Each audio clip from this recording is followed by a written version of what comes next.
assalamu aleykum wa rahmatullah. Assalamu aleykum dental fu on calminama inde mon e yettode mon ɗo gonɗon eɗo goni ɗum fof min calmini on min mbaɗi on ziyara caggal ɗum ɗon min garta noon ɗo histoire daɓɓo mo juutani ko ceerno goto waddano koye talibo ceerno goto tottanoɗo talibaɓe ne jangguina yeehi ha waktu hen maɓɓe talibe goto leeli sellani pawngal ngal muusi ko jagui o wi mawɗo talibaɓe o janggo wadduma e oɗo suka nawtana kam mo to jinnaɓe makko somo mayata ko toon o mayiri hade makko mayde he juuɗam o safroto mawɗo talibaɓe o wi eyi minani nde ɓe leeli Allah findiniɓe janggo e jam ɓe celli ɓe sellira o ƴetti on suka pawaɗo o waddimo e maɗo daara o wi on yo nawtumo to jinnan mabɓe o hollitaɓe suka o sellani yoɓe cafrumo somo maya kam ta ko toon o mayiri taw mayani e juuɗe makko mawɗo talibe o ƴetti on talibe ɗon nawtimo to jinnaɓe to haalaniɓe fof no yaari ɓe keɓɓi ɓiɓɓe maɓɓe ɓe goni e safrude ceerno o jooɗi balɗe tati nanani nouvelle talibe makko on pawaɗo o immi pour yaade toon to saare maɓɓe to suka o jeeya to laaroyde suka o tawi samori Allah waɗi o yeehi ha o yetti o salmini ɓe calmitimo ɓe besmimo ha ɓe joddi e suka he o lamdo suka o so samori suka o yi samori kono pawngal ngal ha hande accanimo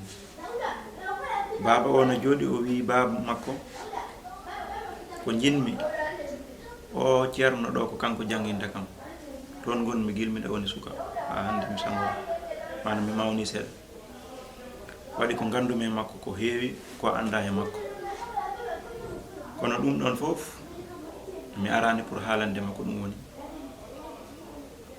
sabu cellalam okkani kam woni yewtere wonde kono ñaagoto mami te miɗama ñaaguiro sabu Allah e sabu nde an wonde jinnaɓo so Allah waɗi mi immaki ngal pawngal mi maayi oɗo ceerno mo jiiɗa wata o ardo julde kam wata o ñaaganam Allah kadi yo Allah yaafam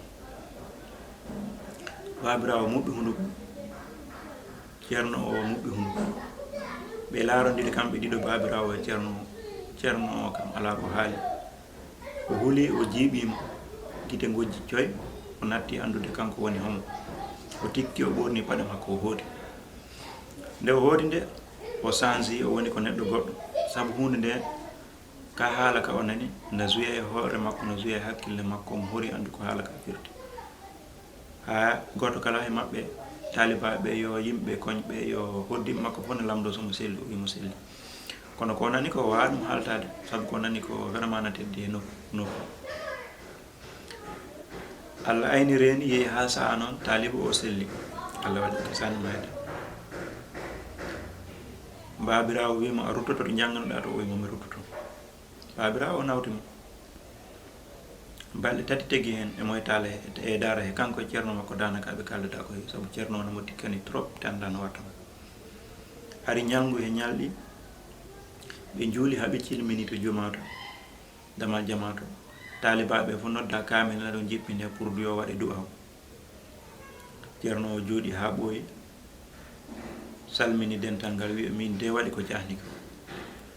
ko gandantuma hoorema nayi hakkillam mi miijima ɗum hami tampita somi accani ɗum miijade ɗum warat kam il faut mi haalna on ɗum paama ɓe mbima ko jahnuma o wiɓe ay oɗo talibe mo jiiton ko taliba o fawama ɗo hami cikkumi o maayo ittimimo ɗo mbaddumimo mawɗo talibaɓe pour yo yaah to maɓɓe o safro yo hade makko ma he juuɗam balɗe tati tegui hen mi nanani ɓe jaami toon pour laaroydemo o wi bam makko so tawi min o maayi wata mi julmo wata mi ñaganomo Allah pour yo Allah yaafamo ko ɗum ɗo woni ko jahli kam wonɓe e jama fof muɓi hunduko ɓe mbi subhanallah o taliɓe haali haala mawka de ɓe laarimo o laariɓe ɓe mbi taliba ko an haali ka haala o wi ko min haali ka haala ɓe mbi holko sababini kalɗa ka haala o wiɓe kon lamdiɓe kam ɓe mbimo min komin lamdiɓe holko addi ka Allah ka haala haalde ɗum ɗo no ɓurtide o wiɓe gil garmi ɗo he e juuɗe ceernam kaɗo dara miɗa janga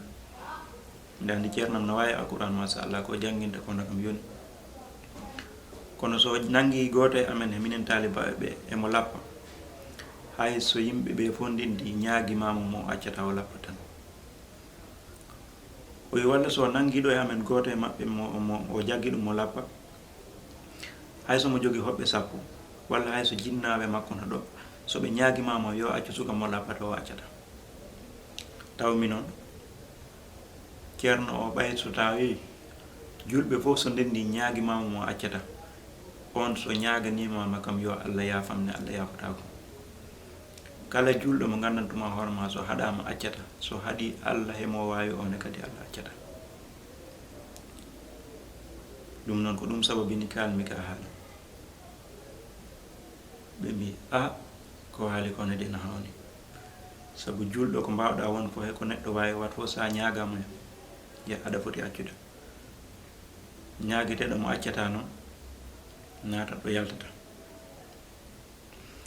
ceerno o turi ha ɓoye turti o wi joni so tawi mi nangi neɗɗo miɗa lappa so juuɗɓe fondendi ñaguima kam mi accata hoɓɓe yo jinnama fof ñaguima kam mi accata so tawi ɓay ko min wawi on ɗon mbiɗamo fiya so tawi kadi Allah jaggimo wawi anniyimamo wadde hunde min somi ñaganimama Allah Allah yafotako o wi ko ɗum ɗon addi mbimi noon ceerno o turi yili hoore o wi caggal hande mi tubanima ko an wonno talibam hanki an woni ceernam hande ko kalɗa ko naati hooram nde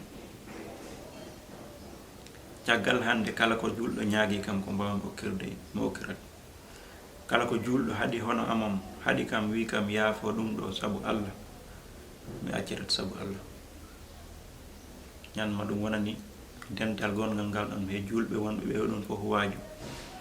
firti ko kaɗeteɗo mo accata natat ɗo yaltata kala ko julɗo wawi wonde he ko mbawɗa wonde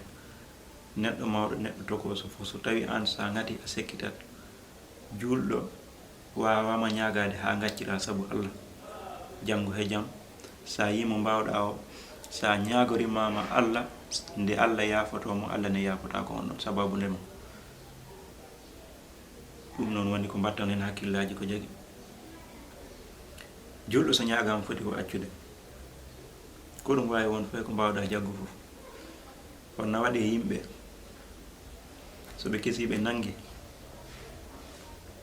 kana an nangaɗo accata kono wona kamɓe nanguɓe ɓe mi arana ɗo ni histoire goɗɗo woni jagguɗo mo accata